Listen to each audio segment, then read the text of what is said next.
Merci de votre fidélité à Télésud et bienvenue dans cette édition de l'entretien du jour dans laquelle je reçois M.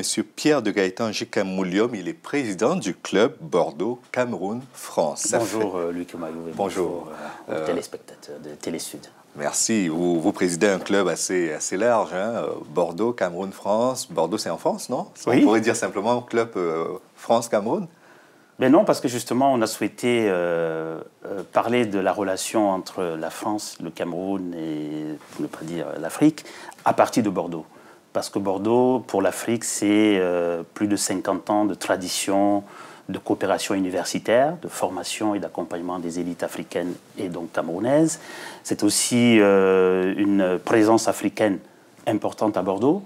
Et c'est aussi des liens humains, de solidarité, plusieurs chefs d'entreprise bordelaises qui font effectivement le dynamisme, non pas seulement de la région bordelaise, mais aussi de la France. On l'a remarqué, hein, pour le cinquantenaire de l'indépendance du Cameroun, oui, le président c'est vrai, Bordeaux. Une délégation de haut...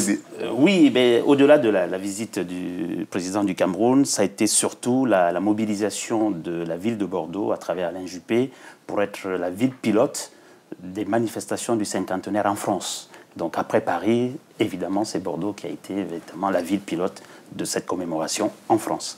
Pourquoi Bordeaux? Pourquoi pas une autre ville? Ça aurait pu être Marseille, ça aurait pu être n'importe quelle autre ville française qui compte. Ça pourrait être Lille, pourquoi pas, qui a été capitale européenne à un certain moment. D'abord parce que, comme beaucoup ne le savent pas, Bordeaux a été l'Académie de l'Afrique. Par exemple, le baccalauréat camerounais, jusque dans les années 60, était corrigé à Bordeaux. De même que les Antillais viennent à Bordeaux naturellement, les Africains, au début des années 60, venaient se former à l'école de magistrature de Bordeaux. La plupart des élites universitaires, économiques et politiques camerounaises et africaines ont été formées et continuent à être formées à Bordeaux. D'accord, vous-même, vous avez probablement suivi votre formation là-bas avant. Oui, c'est vrai. Voilà, je suis un peu la preuve de cette continuité des relations fortes qui existent de manière pluridimensionnelle entre Bordeaux, l'Afrique et le Cameroun. Et quelles sont les ambitions de ce club Bordeaux-Cameroun-France? L'idée de ce club a été de dépasser un peu l'approche exclusivement institutionnelle pour mobiliser à la fois, certes, la volonté politique, donc celle d'Alain Juppé, je l'ai dit, également l'intérêt tout à fait évident des acteurs économiques, donc avec un club d'entreprises africaines de Bordeaux qui est chapeauté par le président Pierre Castel, donc PDG, le brasseur, voilà, fondateur du groupe Castel, oui. Et aussi la société civile. À savoir qu'aujourd'hui à Bordeaux, on a non seulement une communauté camerounaise et africaine importante dans le secteur de l'entrepreneuriat, donc des cadres confirmés, mais aussi des Bordelais qui s'intéressent à l'Afrique et auprès desquels il faudrait développer ce que j'appelle souvent la conscience africaine, voilà, des Bordelais. D'accord. Mais est-ce que, quand vous l'évoquez, j'ai l'impression qu'il y a trois piliers autour desquels tournent les activités du club. Absolument. Vous avez le pôle universitaire, qui est celui de la formation, vous avez le pôle politique, puisqu'il s'agit quand même d'une action politique auprès du maire de la ville, et puis il y a l'aspect maintenant entrepreneuriat. Comment vous arrivez à mettre tout cela ensemble? Ça ne se rejette pas par moment? Est-ce que pour des considérations politiques, par exemple? Justement, ça a été le défi. Le défi a été de prendre un axe tout à fait, je ne dirais pas innovant pour ne pas être prétentieux, mais en tout cas un axe pertinent, qui est celui de considérer que de même qu'il y a une soixantaine d'années, on s'intéressait à l'avenir de l'Afrique à travers ses élites, eh bien, prendre l'axe de la nouvelle Afrique, l'Afrique de demain, qui se doit d'être une Afrique des entrepreneurs. Et donc nous avons conjugué tous ces intérêts et toute cette bonne volonté pour nous intéresser à ces jeunes entrepreneurs qu'on peut effectivement voir à Douala, comme on peut les voir à Abidjan ou à Dakar, et de leur offrir pendant donc quelques semaines de la formation à Bordeaux, des contacts avec des jeunes entreprises de leur secteur et également du relationnel qu'ils n'ont pas toujours lorsqu'ils sont dans les capitales. Et très concrètement, ça se traduit comment? Ça se traduit par une bourse que vous mettez à leur disposition? Alors très concrètement, c'est ça. Donc tous les ans, en tout cas depuis l'année dernière, nous accueillons à Bordeaux 2 jeunes entrepreneurs sélectionnés par la Chambre de commerce et le patronat camerounais, dans le cadre d'une commission où siège le consul de France à Douala et d'autres acteurs économiques comme M. André Siaka, à qui je voudrais rendre un hommage particulier, du JICAM avant, et qui dirige les brasseries du Cameroun, qui est un homme exceptionnel. Et ces jeunes arrivent à Bordeaux Pendant 3 semaines, ils sont accueillis à Bordeaux École Management, à BEM, qui est notre HEC. Et pendant ces 3 semaines, dans la matinée, ils ont des formations pour renforcer les capacités managériales, gestion financière, marketing opérationnel, marketing stratégique. Et les après-midi, en fonction des besoins qu'ils ont exprimés à la commission de sélection au Cameroun, nous les mettons en contact avec des entreprises bien ciblées. Et une fois que leur formation est terminée, nous organisons à Bordeaux, donc avec l'aide du président Pierre Castel, une soirée des lauréats où nous invitons effectivement l'ensemble des décideurs et d'entrepreneurs de la région ou des hommes politiques. Et ensuite, on les raccompagne à Douala. On fait une conférence de presse pour effectivement sensibiliser l'opinion publique à l'importance d'accompagner des jeunes entrepreneurs. Et en même temps, nous passons une semaine avec eux pour les amener avec nous, rencontrer des personnalités qu'ils n'auraient pas rencontrées si effectivement ils avaient eux-mêmes simplement demandé des audiences.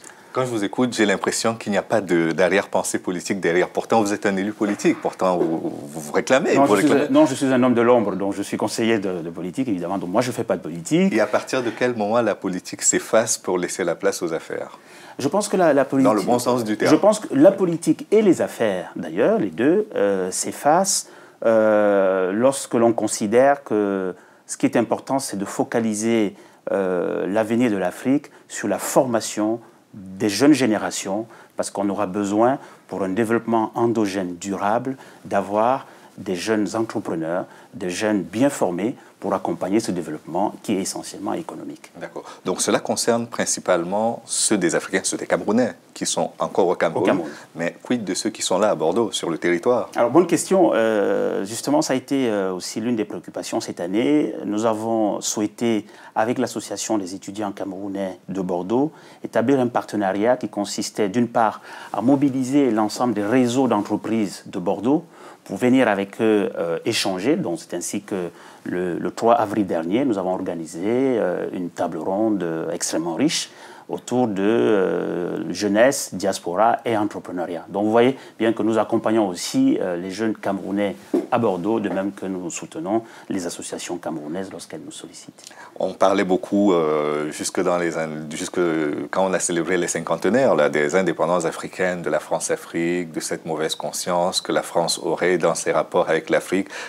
Et beaucoup demandent que les partenariats soient aujourd'hui des partenariats gagnant-gagnant, qu'on soit vraiment entre partenaires. Si la France donne, que donne en contrepartie le Cameroun? Que donnent les Camerounais? Alors d'abord, je pense que effectivement nous inscrivons complètement en décalage de ce qu'on appelle la France-Afrique, encore qu'on n'a jamais réussi à véritablement dire ce que cela signifie. Relations incestueuses sur le plan économique entre voilà, l'Afrique et la France. Il paraît. Non, en tout cas, c'est vrai que le Cameroun donne beaucoup. Dans cette démarche-là, d'abord, tout ce que je vous ai cité, le président Christophe Equin de la Chambre de commerce, M. Siaka, M. André Fotso et bien d'autres, donc, sont des Camerounais, donc, au Cameroun, qui ont, dès le départ et qui continuent à accompagner cette démarche. Deuxièmement, au-delà de ces personnalités, l'ensemble des autorités qui sont concernées par les questions économiques ou les questions de jeunesse ou de formation. Mais qu'est-ce qu'ils donnent concrètement? Mais d'abord, je pense que c'est d'abord le soutien politique. Je crois que le soutien politique est important. Je crois qu'il faut une volonté politique commune pour effectivement conforter ce genre de démarche. Il y a également l'accueil, l'accompagnement, les informations stratégiques dont nous disposons pour pouvoir justement baliser la sélection de ces jeunes et puis leur créer un environnement tout à fait favorable une fois que nous sommes partis. Je vous pose la question parce que on est en contexte de crise, donc les entreprises françaises sont très regardantes, la municipalité aussi, je le suppose, sur les dépenses qu'elle fait. Il y a une vraie concurrence de différents partenaires aujourd'hui au développement sur le continent africain, y compris au Cameroun. Qu'est-ce que le Cameroun met dans la balance pour peser lourd face aux Gabonais, face aux Ivoiriens, face à d'autres pays qui ont tout aussi besoin d'investissement que lui? Non, je crois que le Cameroun, quand je dis le Cameroun, c'est vraiment d'abord le fait de soutenir et d'encourager. Je pense que offrir des facilités de contact, offrir l'information privilégiée et surtout la bienveillance, le suivi le suivi des engagements. Je crois que c'est ça qui est important. Mais bon, mais moi, je ne peux pas parler effectivement au nom des autorités. Mais en tout cas, ce qui me préoccupe et ce qui m'a vraiment beaucoup encouragé, c'est la disponibilité de ces entrepreneurs camerounais, hein, de ces responsables d'organisations patronales, de cette jeunesse particulièrement attentive. Il y a un des lauréats qui me disait l'année dernière que c'est en suivant une radio particulière dans sa voiture en rentrant à la maison qu'il a appris qu'il y avait ce concours. Et il s'est dit, je vais concourir. D'ailleurs, sans grand espoir, parce qu'il m'a dit, bon, chaque fois on a ce genre d'offres, mais finalement qui ne se suivent pas. Et donc, je pense que cette curiosité de la jeunesse est importante. Elle est importante à capitaliser parce que ça révèle une volonté de reconstruire et de faire renaître ce pays et ce continent. De l'autre côté, une fois que vous avez primé un lauréat, vous le laissez grandir de lui-même ou vous continuez de l'accompagner s'il a besoin de votre aide et vous passez à d'autres choses ou vous vous dites on a fait notre boulot, on donne sa chance au suivant? Bonne question, c'est l'enjeu donc présent et à venir du club. À travers ces lauréats, nous commençons à constituer un réseau de jeunes entrepreneurs donc camerounais et demain africains. Nous ne les avons pas laissés tout seuls, nous les avons mis entre, je dirais, les mains de parrains, c'est-à-dire ceux qui sont déjà membres de la commission de sélection, qui les connaissent. Ensuite, nous les avons mis en relation avec le service économique et régional de l'ambassade de France, qui leur permet d'être invités effectivement dans des manifestations à caractère économique organisées par l'ambassade de France et les organisations patronales camerounaises. Nous tenons également à les associer à la prochaine journée bordelaise au Cameroun, puisque une chose est de parler du Cameroun à Bordeaux, et je pense que ce serait bien aussi de parler de Bordeaux, donc de la France, au Cameroun.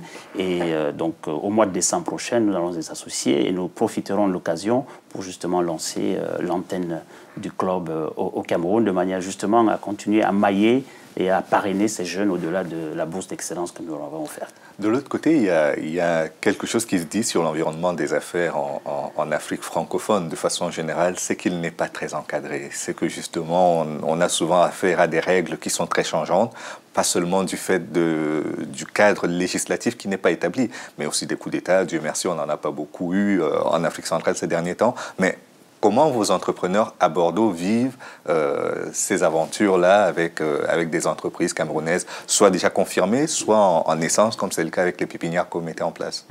D'abord, je crois qu'un entrepreneur se doit philosophiquement d'avoir aussi le goût du risque. Et je pense que des gens comme Pierre Castel ou bien d'autres, il y a une soixantaine d'années, n'avaient pas en face d'eux une Afrique stabilisée, naturellement prometteuse. Donc il y a cet élément-là qu'il faut intégrer.